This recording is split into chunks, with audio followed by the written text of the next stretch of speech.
娘，我决定不嫁给顾云峥了。宁儿，你和顾云峥是青梅竹马，你俩的婚期就在下月，为何现在突然这样说？况且你也知道，咱们云国朝廷有令，女子若年满20还未出嫁，可是要强行配婚呢。你今日突然不嫁，后果很严重，你可明白？女儿明白，顾云峥确实算我的青梅竹马。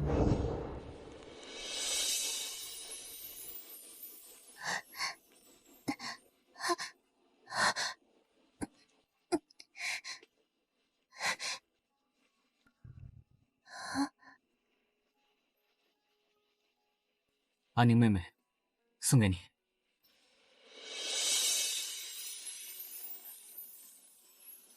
他曾亲口说过喜欢我，还说要一辈子守护着我。哼，连3字经都不合格，我看你根本就是懈怠。把手伸出来，为父今天必须要好好的教训你一下。沈伯伯，沈伯伯，都怪我平日里带坏了阿宁，您要打就打我吧。是吗？那你带他受罚。甚至他还送过我定情玉佩，还说等他功成名就，要娶我做他唯一的妻，和我一生一世一双人。从那之后，我便满心欢喜的等他状元及第后来见我。阿宁，等我入朝做了官，我就来沈府提亲。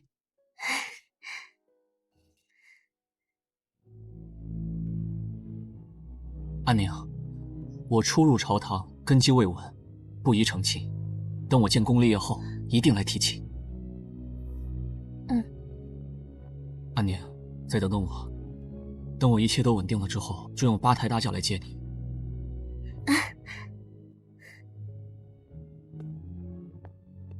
可我没想到，最后我没等到顾云峥的8抬大轿，却等到他带回来了另一个人。阿宁，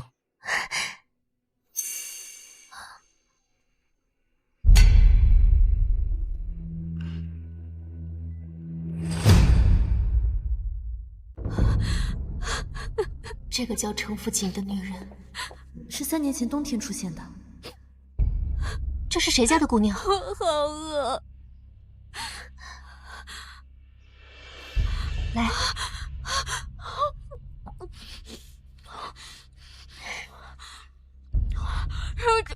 谢谢你，谢谢好救了我。如果再找不到住处，我肯定活不过今年冬天。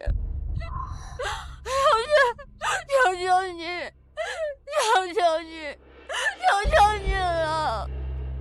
程福锦是外地逃难来的孤女，父母双亡。我见她可怜，便将她收留在身边。上哪儿弄的一个小丫头，倒是粘人的很。去年捡的，我看她挺机灵的，便把她留下来。我本以为程福锦会听话懂事，可没想到，她见到顾云峥的第一眼，就已经动起了心思。云峥哥哥，你这次回来打算待多长时间啊？待不了几日，朝中还有许多事情。顾公子，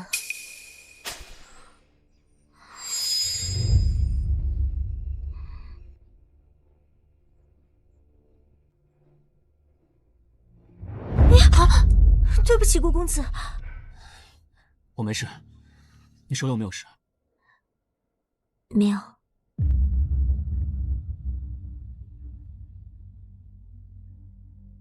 一开始，顾云峥和他还遮遮掩掩，到后来，直接变成了明目张胆。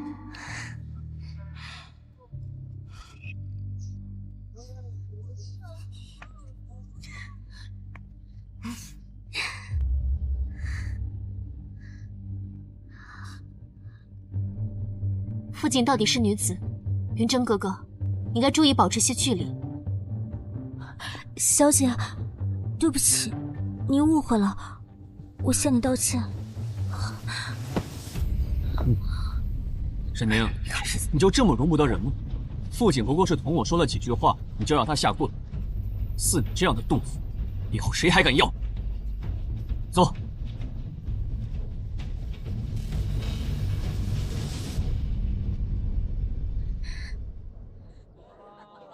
这顾公子和沈家小姐不是有婚约吗？怎么还当众下他面子啊？男人三妻四妾多正常呀，定是那沈宁善妒，这种女人娶回去也是母老虎。要我说呀，这沈小姐都20了，顾公子要是不要她，这名声怕是只能嫁个乞丐了。我从未想过，那个曾经说会永远保护我的顾云正，有一天会成了伤害我的罪魁祸首。娘，我想清楚了，哪怕被官府强制婚配，我也不会再嫁给顾云正。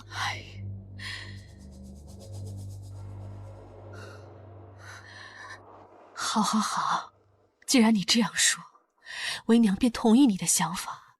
不过你放心，还有1个月，娘啊，娘一定会给你物色一个好的夫婿。谢谢阿娘。不过，那个顾云峥，你最好问清楚，是不是真的要娶那个贱女人，免得等你嫁人后，他再来纠缠。女儿这就去问。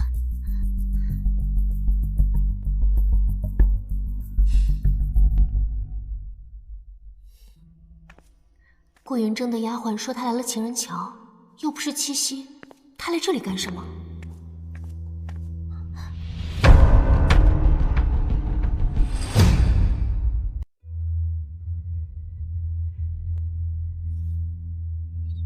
阿锦，我若是能早些遇到你就好了，都是怪我当时太冲动，先跟沈凌定下了婚约。别说了。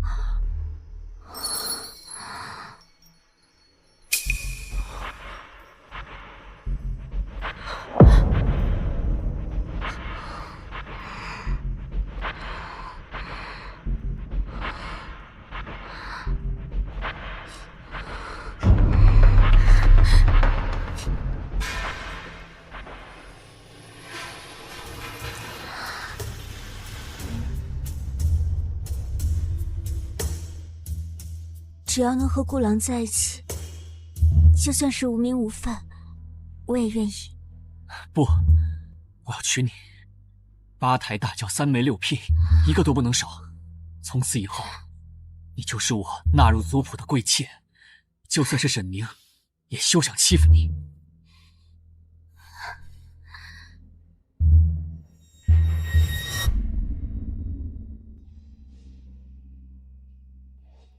原来他5年来一直不越界碰我，并非是尊重我，而是爱我不够深罢了。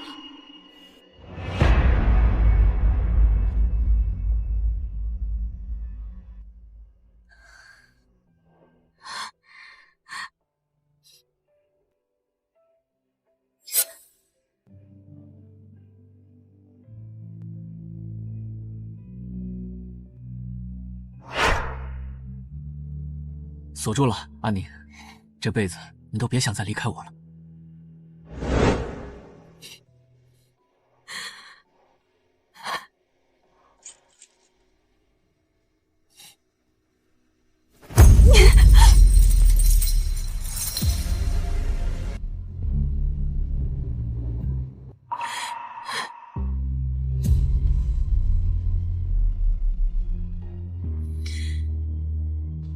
顾云峥，你既无情，我便休息。此生我都不会再爱你。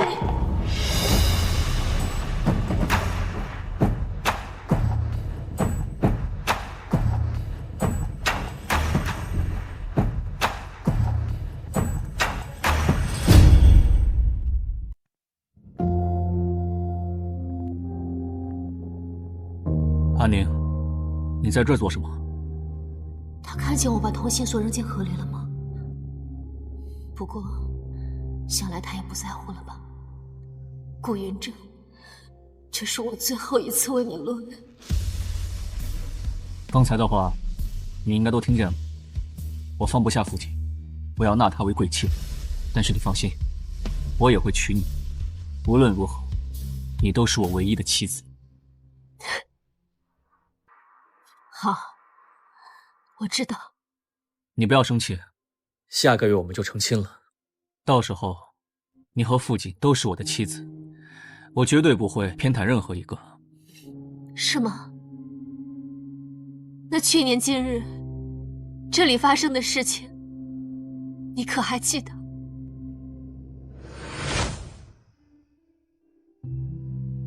云中说在桥上等我，怎么还没来？小姐，这是在等顾公子吧？我不是说了，今晚不用你伺候，你怎么还跟来了？我可不是来照顾小姐的，我是来见顾郎的。我再说一次，郑哥哥是丞相之子，你一个丫头，顶多做个通房丫鬟，通房与奴婢无异，远不及嫁给管事，好歹能做个正头娘子，不比为奴为婢强。沈宁，虽然你是大小姐，但顾云峥只能是我的。你小姐，你就成全奴婢吧，奴婢是真心喜欢顾公子。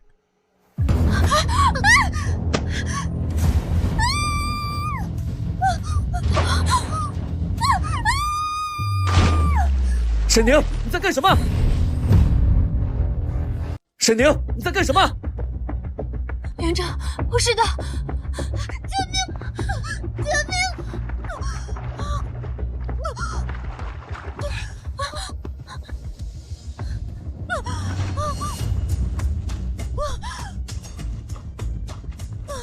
哎呦，快看呐！快救人呐！去救一下呀！哎呦，这样当着河南的搂搂抱抱，伤风败俗啊！这是。要是我女儿这般行事，我肯定打死她。就是。沈宁，这下你满意了？没想到你是如此恶毒之人，连一个宫女都不放过。园长，不是的，你听我解释，不是我行了，推的。闭嘴！我不想听你的狡辩。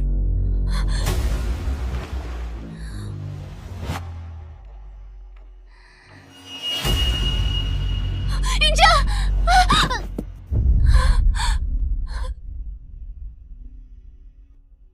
男女授受不亲呀！对，就是男何止这样？昨晚上了脚，还受了风寒，整整烧了10天10夜。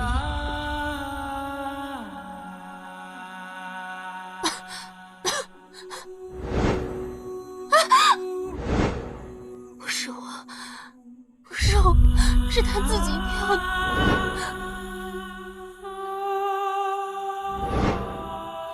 园长，相信我。而顾园长，你一次都没来看过我。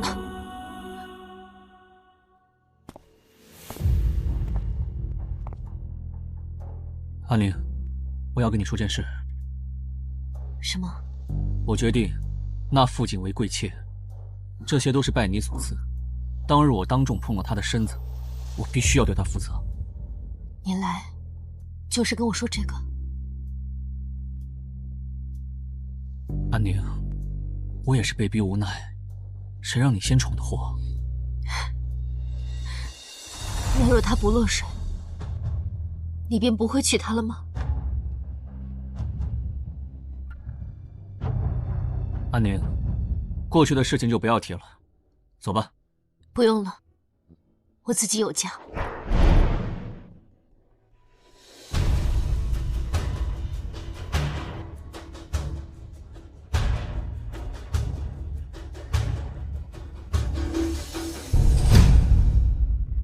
小姐，老夫人动作可真是快，才短短几日就帮你定好了新的亲事，就是不知道是哪家公子，生的可是好看。无论是谁，只要不是顾云峥就行。老板，我来取我定制的嫁衣。沈小姐，您的嫁衣顾公子不是取走了吗？他没给你吗？肯定是拿给陈富锦那个贱人穿去了。他们的婚事仓促，根本没时间定制嫁衣。他们凭什么把小姐的嫁衣给别人？不行，我们去把佳怡拿回来。脏了的东西我不要，但他欠我的，我会让他还回来。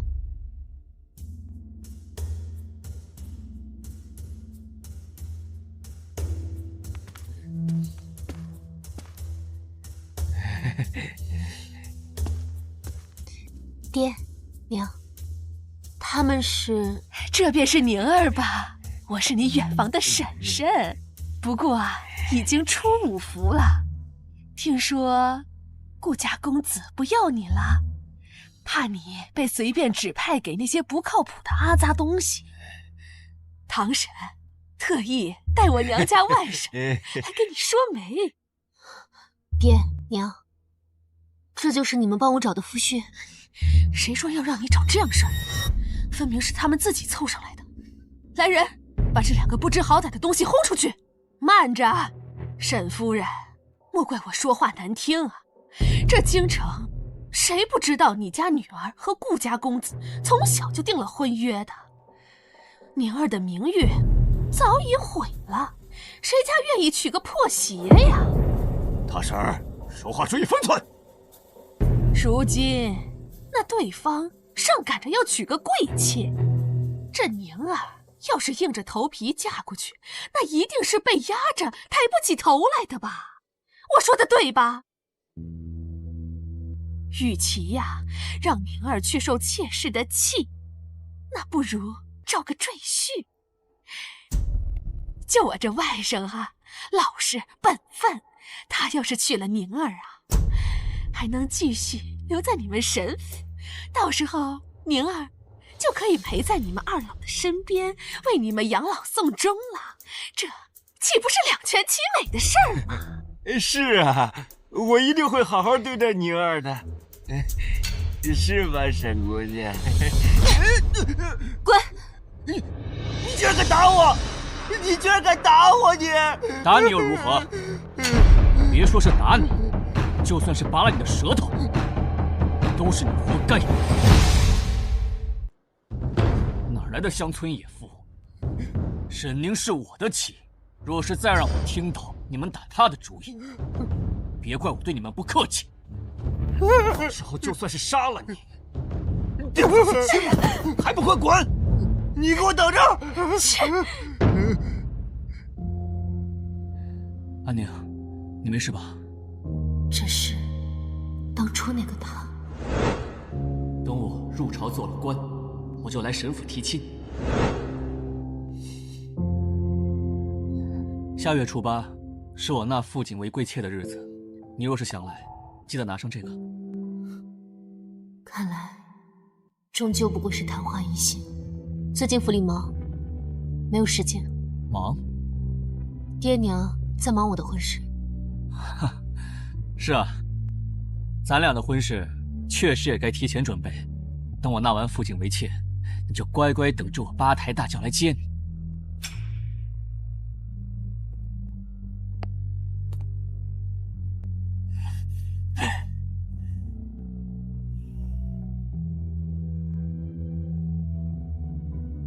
爹娘很快为我选好了新的夫婿，出嫁那天正好是顾云正纳妾的日子。阿宁此去千里，要是在夫家受了委屈，就写信回来。若是你那夫君待你不好，你只管回来，爹娘养你一辈子。爹娘为我寻的那夫婿，听说是个病秧子，想来也没力气对我不好。时间不早了，我该走了。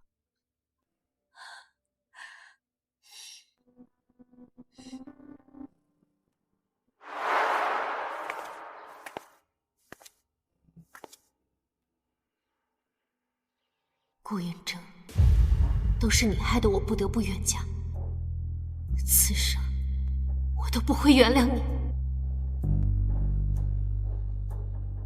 起轿！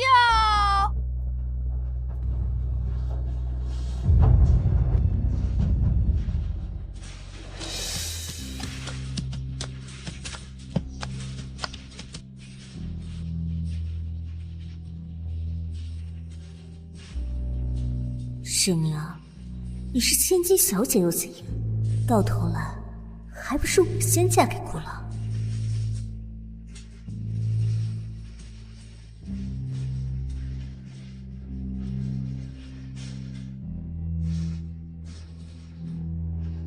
今日怎么不见沈宁？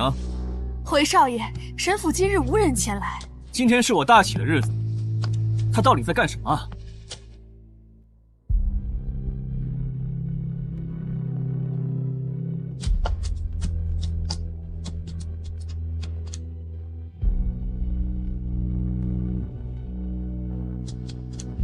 哎，不对，顾少爷，刚刚过去的那个陪嫁丫鬟好像是沈小姐的人啊！什么？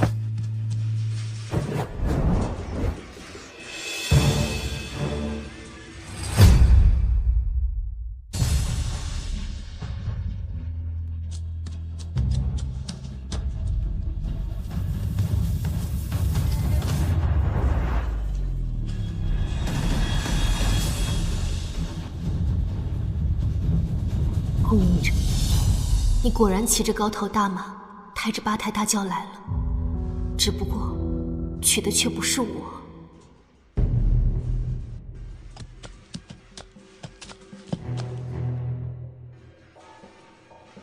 那个新娘子。哎呀！下。怎么了？顾郎，妾身突然想到，妾身一介孤女，没有备下嫁妆，万一那些宾客嘲笑顾郎，可怎生是好呀？放心吧，我已经想到了，早早就为你准备下了嫁妆。再说，这偌大的云城，谁敢笑话你夫君？顾郎对妾真好，真是个小傻瓜。沈宁那么爱我，怎么可能嫁给别人？应该是我看错了。哎，少爷。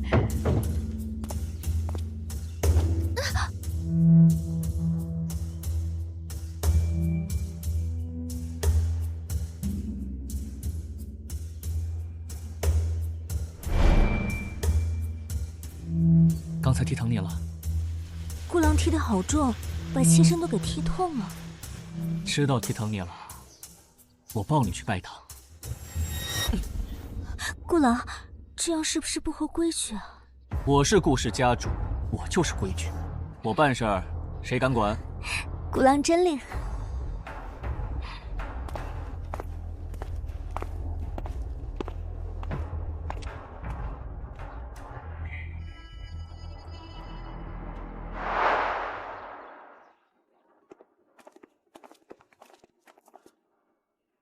请新郎踢轿门，郎君日后不惧内。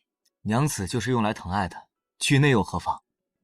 这个谢怀燕想法倒是与大多数男子都不同。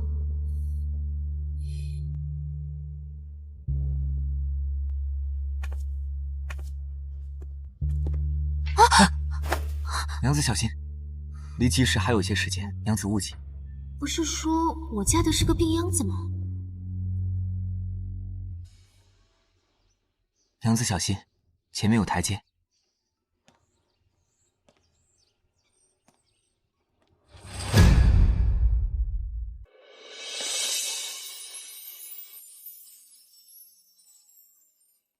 哎呀，新娘子来了！哎呀，这就是那个妾呀，伤风败俗呀！这我真好奇呀，我要看看长什么样，把他迷成这个样子。听说长得不错，就办了吧。看看热闹。就这么进来了，这不太合规矩。怎么不见沈宁？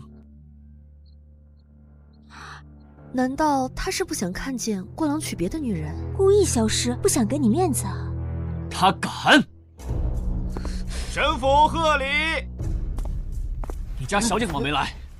今日我大婚，她竟敢不来！顾公子不知道吗？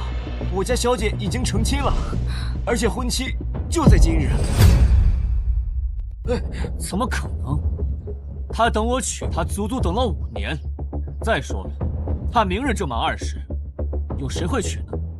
难道沈姐姐是故意让家丁与顾公子说这些话，好让你抛下婚礼，去沈家找他？我家小姐真的已经嫁人了。顾公子不信，可以翻看沈家给你发的喜帖。什么喜帖？因为婚事仓促，老爷昨夜才派人往外发喜帖。你有收到喜帖吗？是这个吧？因为是同一天的婚礼，小的以为公子肯定不会过去，就没给公子。我不信，我不信他会另嫁他人。不行，皇上就要成亲了，你不能走啊！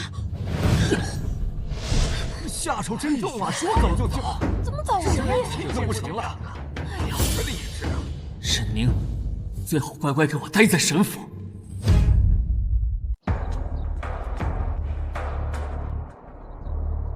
果然是骗我，那么爱我又是这样的灵蛇，怎么可能嫁给别人？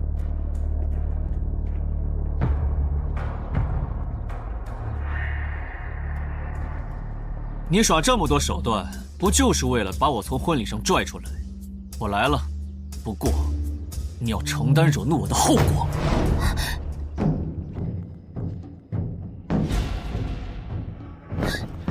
你为什么穿着沈宁的衣服？这套衣裙是阿宁表姐送我的，她说她已经不喜欢这种颜色了，丢掉可惜，不如送我。沈宁呢？她人在哪儿？这位公子是来送阿宁表姐的吗？你来晚了，她已经被南方花轿接走了。不可能，她这么爱我，不可能嫁给别的人。你说谎！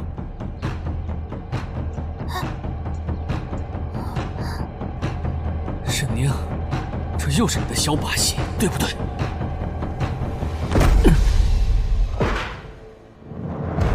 人呢？东西呢？他的东西呢？我不是说了吗？阿宁表姐已经被南方的花轿接走了。不可能，她不可能另嫁他人的。沈姐姐她真的嫁人了，妾刚刚问过沈夫人了。顾郎，忘了沈姐姐，跟妾回去成亲吧。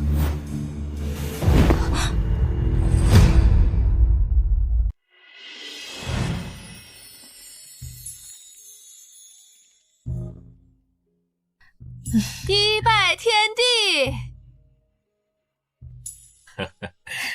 二拜高堂，夫妻对拜。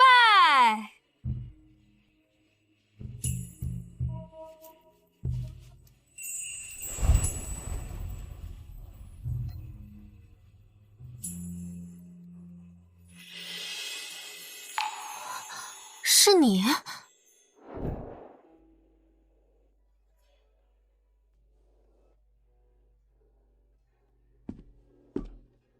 既妃之音，小姐为何如此伤怀？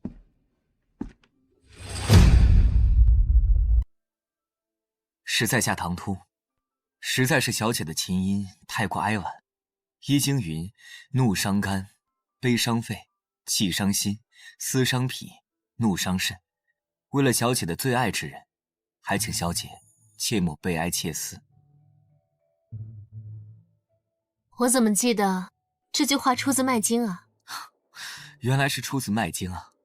真是年纪大了，脑子不中用了。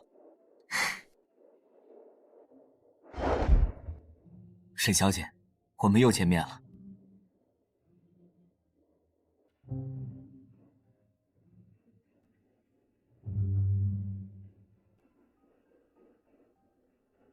慢着！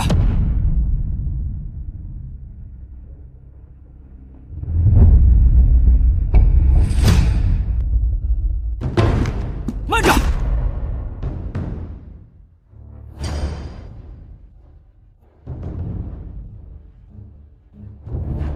安宁，你怎敢私自嫁给他人？顾公子，我和你已经无话可说，请你离开吧。无话可说？我们在一起5年，怎么就无话可说了？顾公子，想来你是得知今日我与阿宁成婚，特地前来祝贺的吧？亲友们劳累了一日了，爹娘，不如请大家入席吧。对。啊，对，诸位，今日辛苦了。这是谁啊？庭院里宴席都摆上了，大家先入席吧，请。哦，走吧。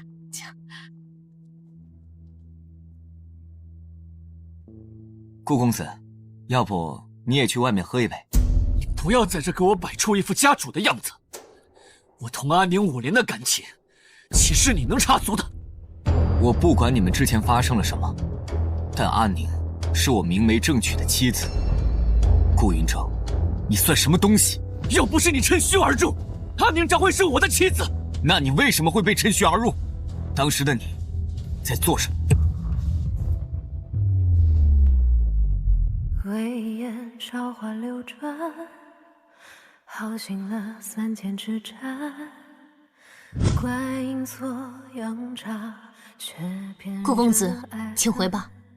如今，我只想好好和谢老过完后半生。可是你根本不爱他呀！你跟一个不爱的人在一起，你怎么可能会幸福？只有我才能给你幸福。可是，我也不爱你。怎么可能？我们从小一起长大，青梅竹马，在一起5年，5年呐！这个世界上没有人能比我更加了解你。那你就更应该看得出来。早在情人桥那天，我就已经不爱你了。怎么可能？你怎么可能会不爱我？我们一起经历了那么多风雨，难道就因为我纳了一个妾，你就要抛弃我们5年的感情吗？再说，我纳父亲，那也是没有办法的事情啊。安宁，我知道是我对不住你，但是我碰了父亲的身子，我若不娶她，那他能怎么办？外面的闲言碎语足够杀了他。那我呢？全京城都知道你要娶的人是我，你这样做又置我于何地？你明知道她是渔女出身，蛇性极好，你却还是要下水去救她。你甚至都不问清楚，她到底是怎么落的水。程父锦不止一次和你袒露爱意，当时的你难道不明白，那次落水根本就是一场逼婚的阳谋？安宁，她无亲无故，又是个柔弱女子，我自然是要多照顾她些。而且她还小，少女的感情总是来得单纯和炙热一些。是，她只比我小1岁。你有家人护着，而她只是一个孤女。安宁，你什么时候变得心眼这么小？多说无益。顾云峥，如今我已经嫁为人妻，你也娶了主义的家人，从此我们桥归桥，路归路，只盼以后再无相见之日。我不答应，我不答应。安宁，那年你想吃巨富楼的糕点，我起一大早排了3个时辰的队，我终于买到。回来的时候，我生怕糕点凉了，就一直揣在怀里。这件事情你忘了吗？还有那次你背不出3字经，沈伯父要打你手板，让你伸手，你不肯，你怕疼，我就伸出自己的手。每次我被打了之后，1个月我都握不了笔。之后我被父亲罚跪祠堂，你让沈伯父带着你来顾家做客，为的就是偷偷从门缝里塞糕点给我。事到如今，你还提那些陈年旧事做什么？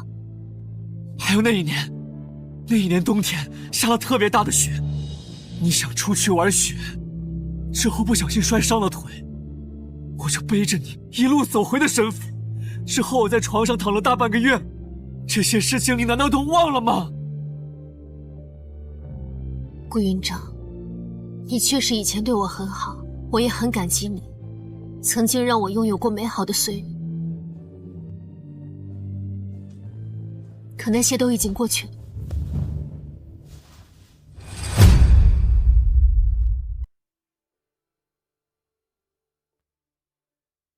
谢郎才是要和我度过余生的人，以后我只会爱他。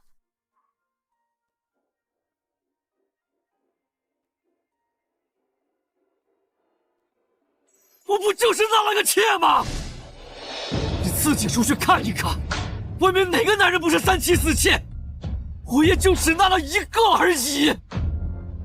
再说了，你又怎知他未来是否会妻妾成群？我此生定不会纳妾。你说什么大话？每个男人都会说。我以前也同阿宁讲过，你不要相信他说的，男人的嘴都是会骗人的。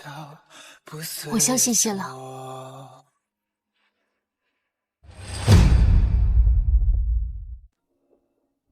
我父亲说过，我公公这一辈子就没纳过妾，一夫一妻过了近30年。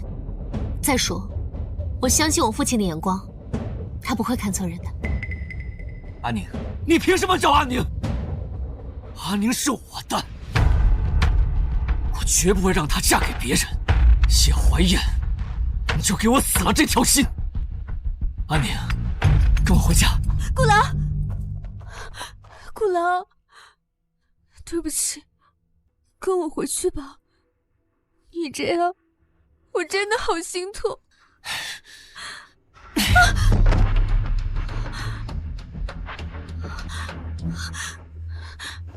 沈姐姐，你就跟顾郎回去吧。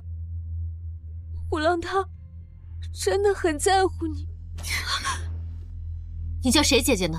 我沈家出5府都没有姓程的亲戚。我知道自己出身卑贱，比不上你金枝玉叶，可未来你我都是顾郎的妻妾，我叫你一声姐姐，不为过吧？我都想好了，等你也嫁进来，你就负责顾郎的田产铺子，我就负责顾郎的日常起居，咱们俩就像娥皇女英那般和睦相处，一起照顾夫君。这声姐姐，我承受不起，因我此生都不会嫁给顾云峥。为什么？难道你变心了？你怎么能变心呢？顾郎那么爱你，你以为顾郎真的爱你吗？他只是受不了被人抛弃。你要是跟着他回去，不出3天，他就又会将你弃如敝履。你朝谁翻白眼？你又朝谁笑？你冲谁翻白眼？你又冲谁笑了？阿姐，这3年，我早就想狠狠地扇你了。顾郎，妾的脸好痛。阿宁，你凭什么打父亲？他不就是劝你跟我回去，你至于吗？再说，他哪儿说错了？人家娥皇女英都能和睦相处，你为什么就这么小心眼？是，我就是这样小心眼。顾公子，请你离开，去找你心目中大度的娥皇女英。我就说你一句，你就让我回去？安宁，嫁人不是儿戏。你今天要跟姓谢的入了洞房，今日之后你便是残花败柳，我就再也不可能娶你了。那就恕不远送了，二位。谢郎，咱们离开这儿吧。好。不许走！都是因为姓谢的这个病秧子，只要他死了，阿宁就能跟我回家了。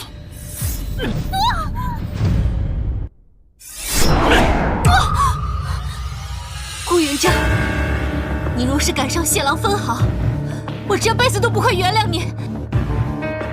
沈姐姐，你怎么还帮着别人啊？你不会真的变心了吧？去死！谢郎。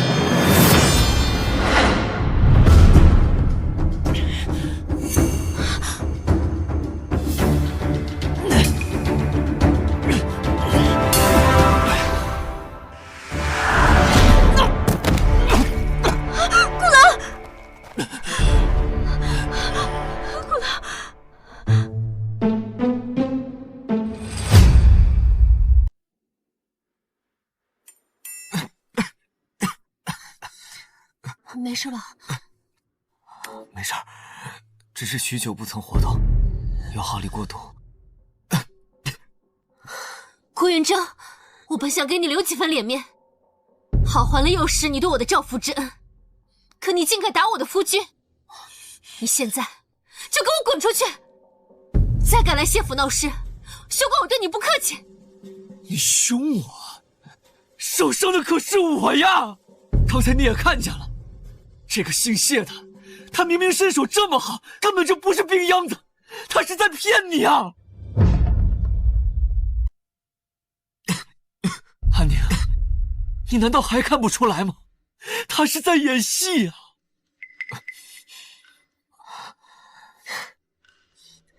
那这样不是更好？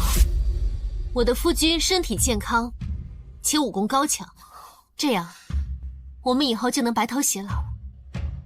连欺骗都能忍受，看来你是真的变了心，爱上这位谢公子了。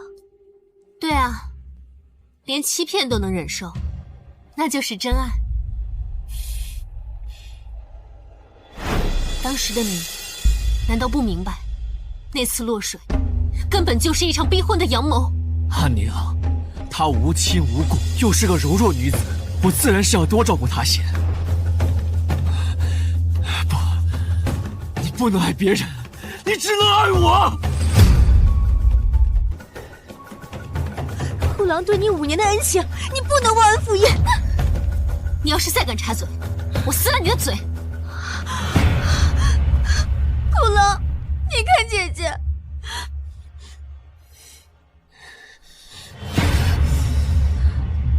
安宁，顾公子，这是我最后一次和你客气说话。若是你再敢纠缠安宁，我定让你生不如死。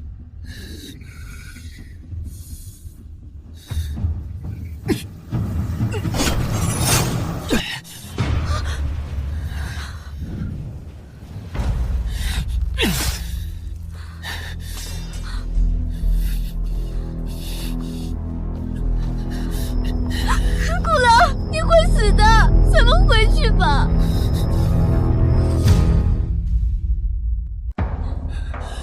顾郎，你会死的，咱们回去吧。阿宁，今日我先走，改日我一定会来带你走的。姓谢的，你要是敢动阿宁一根手指头，我定杀你！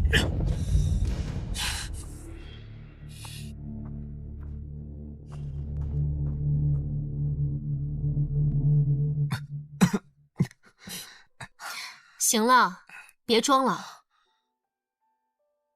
娘子要打要骂都使得，就是千万别生闷气。我根本就没有生你的气。娘子真的不怪为父骗了你。刚才你若真是个病秧子，早就已经死在顾云峥剑下。回想刚才那一幕，我只有恐慌和庆幸。我怎么会怪你？多谢娘子体谅。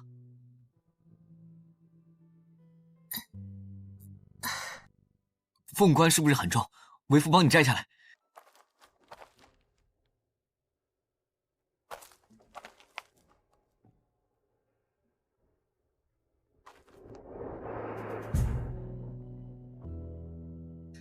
娘子，为夫帮你把嫁衣也一并脱了吧。啊，我还是自己来吧。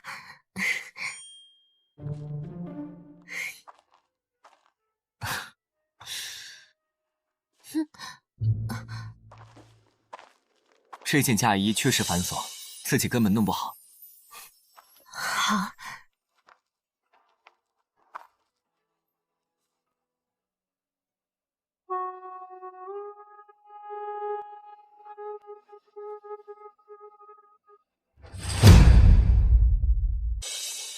谢郎，你动作怎么那么娴熟？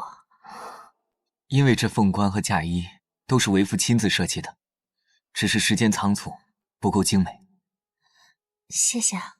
我娘子是要与为父相伴一生之人，以后都不用说谢字。你那个谢郎，今晚可不可以别？为父明白，来日方长，为父不着急。睡吧，明天还要早起。少年语，年轻跑，风骨皆好。琴声袅袅，笛声寥寥。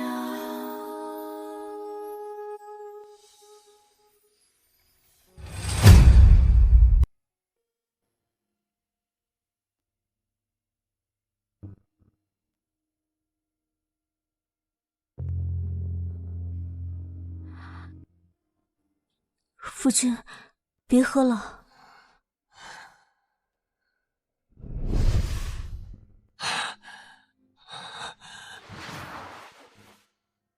安宁，你别离开我，都是我的错。我发誓，我以后再也不惹你生气了。我一直以来爱的只有你一个。好。那你不嫁给谢怀燕了吗？不嫁了，我只嫁给顾郎。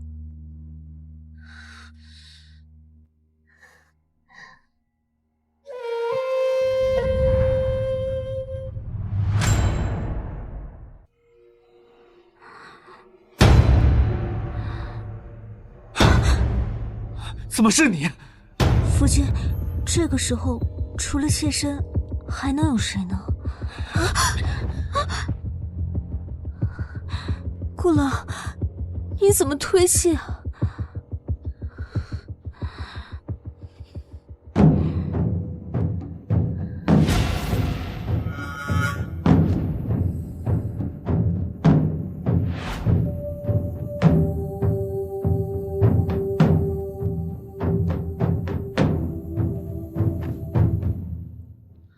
夫君，春宵一刻值千金，让妾伺候你吧。滚开！夫君，我是沈宁啊。不是沈宁，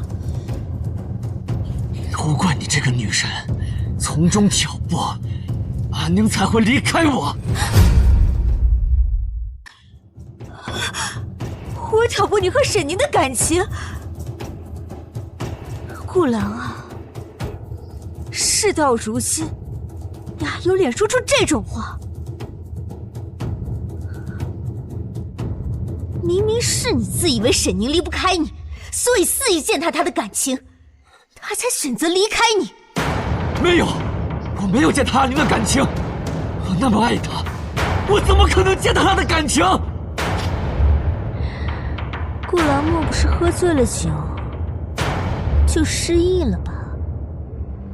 是谁趁着沈宁不注意，偷偷与我举止亲密？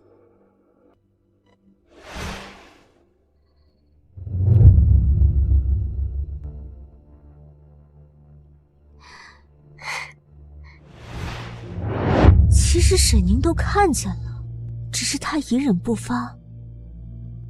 他期盼着有一天，你自己幡然醒悟。自决断了和我的牵扯。好几次夜里，我都看见他坐在窗边垂泪。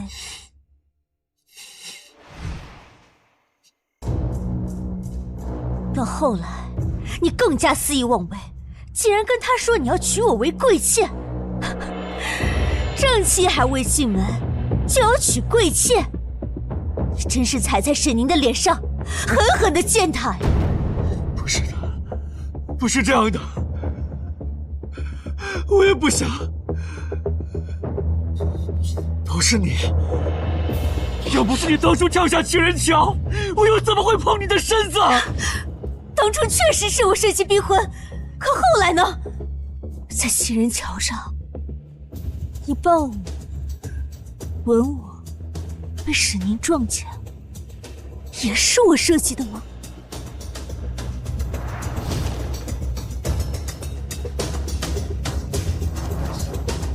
真是个混账！顾郎，忘掉沈宁吧，和妾在一起吧，切会永远爱你。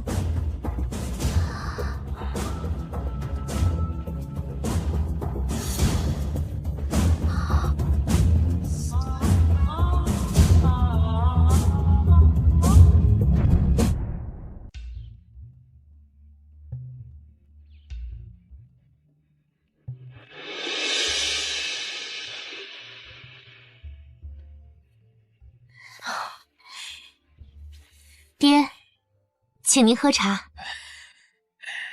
娘，请您喝茶。好孩子，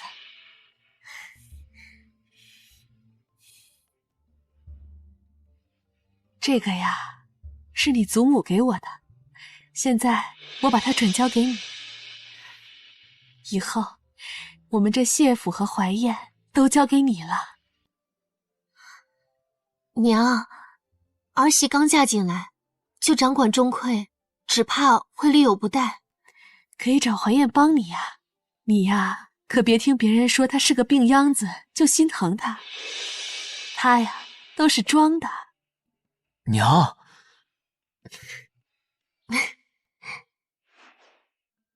你最爱吃的杏仁酥。你怎么知道我最爱吃杏仁酥啊？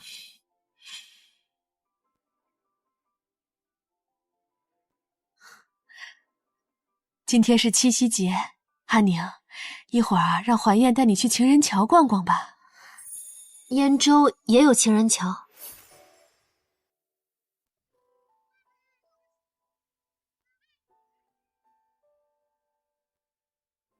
你看，是不是有种熟悉的感觉？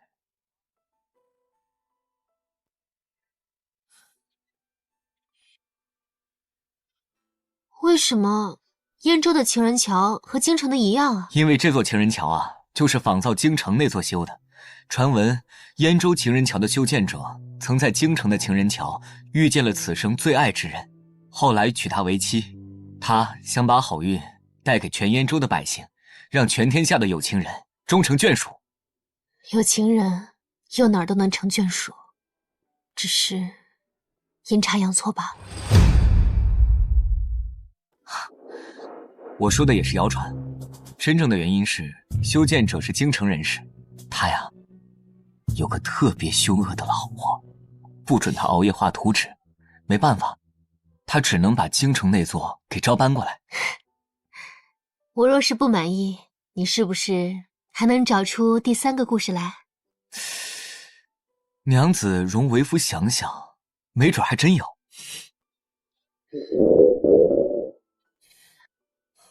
我知道这附近有一家小馄饨店，味道还不错。娘子稍等，我这就去买。哎，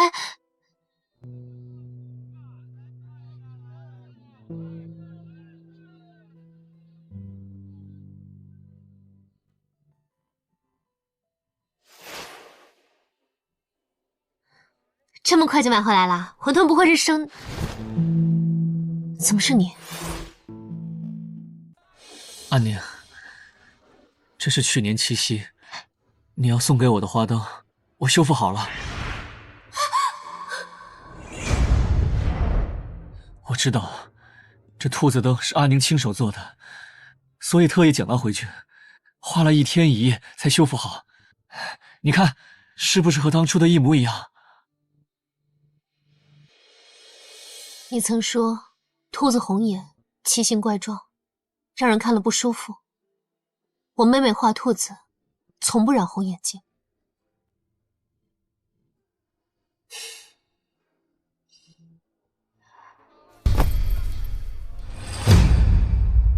这根本就不是同一盏灯，顾公子，过去的已经过去了，你记不住，我也忘了，请你以后不要再纠缠我了。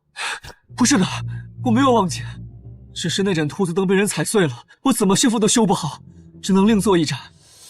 阿宁，你没忘记，你还记得我不喜欢兔子红眼睛，你记得我的所有喜好，所以你还是爱着我的，对不对？你魔怔了。阿宁，我去城父亲是被逼无奈的。我知道，因为你碰了他的身子吗？不是因为这个。我之所以娶程父锦，是因为他身上有一份我父亲贪赃枉法的证词。那份证词一旦被暴露，我顾家就会被满门倾覆。我曾经试图用金钱引诱他交出那份证词，可是他没同意，我只好又以深情。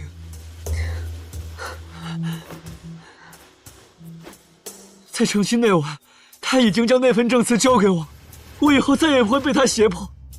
安宁，你回到我身边好不好？我以后一定会像曾经许下的诺言那样，一定会守护你的一生一世。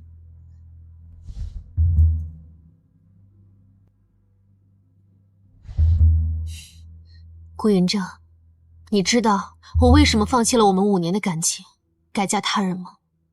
不就是因为程父锦吗？非也，一个程父锦我还不放在眼里。我心冷的是你，你对我感情的态度。你轻易地放弃了我们多年的感情，连听我解释的机会都不给。今日有程父锦胁迫你，你妥协；他日再有徐父锦，你又当如何？你会因为一点小困难就选择放弃我，又为了留住我这个还算喜欢动玩具，造就你会娶我的假象，引起谣言纷纷，害得我难以悔婚。你根本就不爱任何人，你爱的只有你自己，你根本不配被人爱。顾云正，我无比庆幸没有嫁给你，以后别再见面了。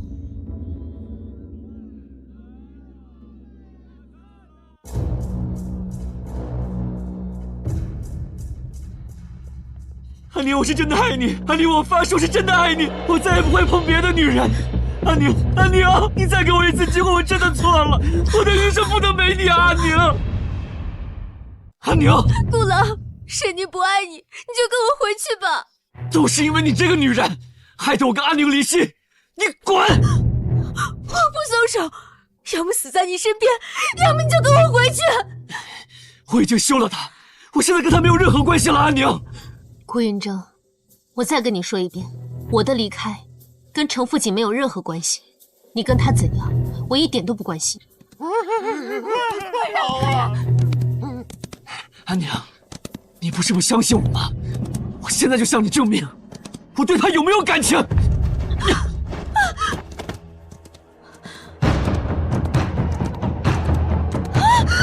夫君，救救我！谁是你夫君？安宁，你稍微等一会儿，等那个女人死了之后，我们2个隔阂就消失了。顾云正，你疯了，真是疯了！我给你的证词是假的，真的还在我手上。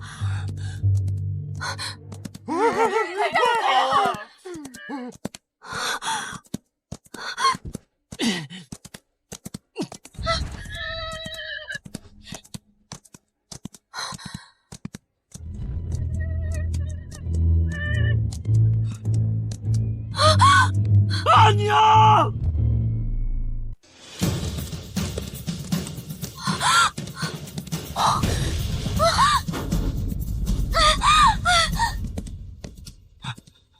娘子，你没事吧？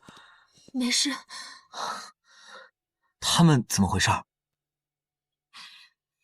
无关紧要的人罢了。夫君不用管，我累了，咱们回去吧。好，我们回家。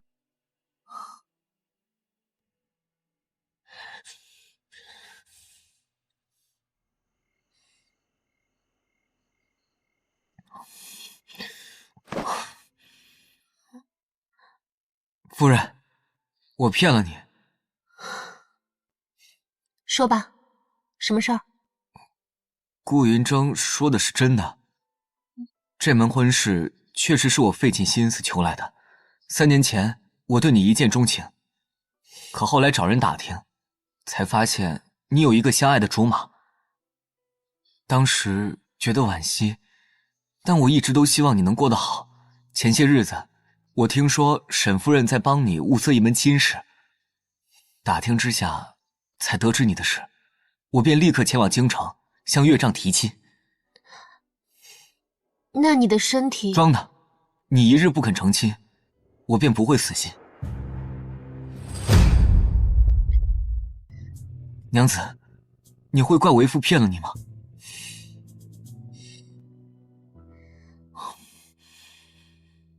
我不怪你，事情都已经过去了。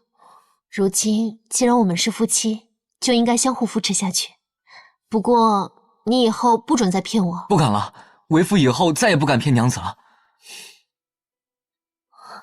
娘子，我听说新婚夫妻太久不圆房，女方会被说闲话的。切，谁说的？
就知道买孙，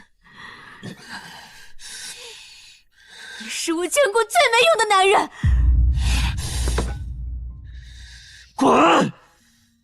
你就知道对我发脾气，可这有什么用呢？你最爱的沈宁，说不定现在正在谢怀燕的身下辗转成欢呢。你说什么？我说你是孬种，人家都已经变心，你却连自己的妾室都不敢睡。我说你是没种的熊抱，难怪沈宁会弃你而去。闭嘴！你想死是不是？你杀了我吧，杀了我，你就更没有流淌在自己的龟壳里了。有喜欢勾引男人的贱货，今日我就成全你。我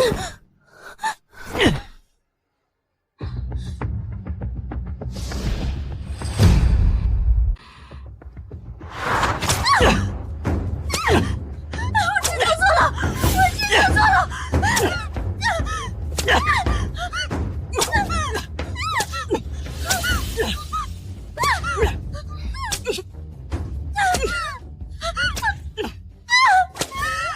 阿锦，我若是能早些遇到你就好了。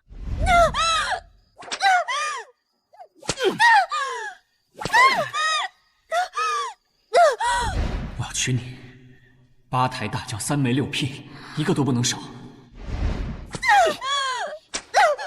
从此以后，你就是我纳入族谱的贵妾，就算是沈宁，也休想欺负你。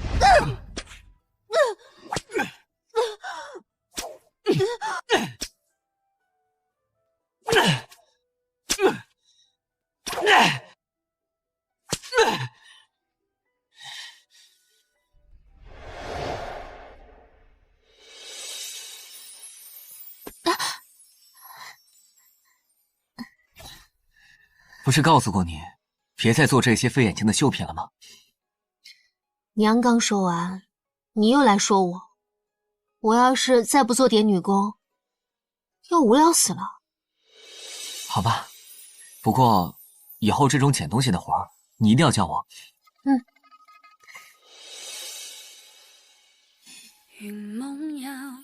娘子，刚才我接到京城传来的消息，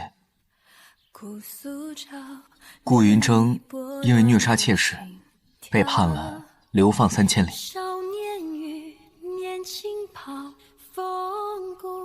娘子，你要去送一下吗？有些人相见不如不见。娘子说的对，是我多言了。今天阳光不错，为夫陪娘子逛逛街吧，省得无聊。好，走。总是刀光如鞘，半生孤，闪若云天。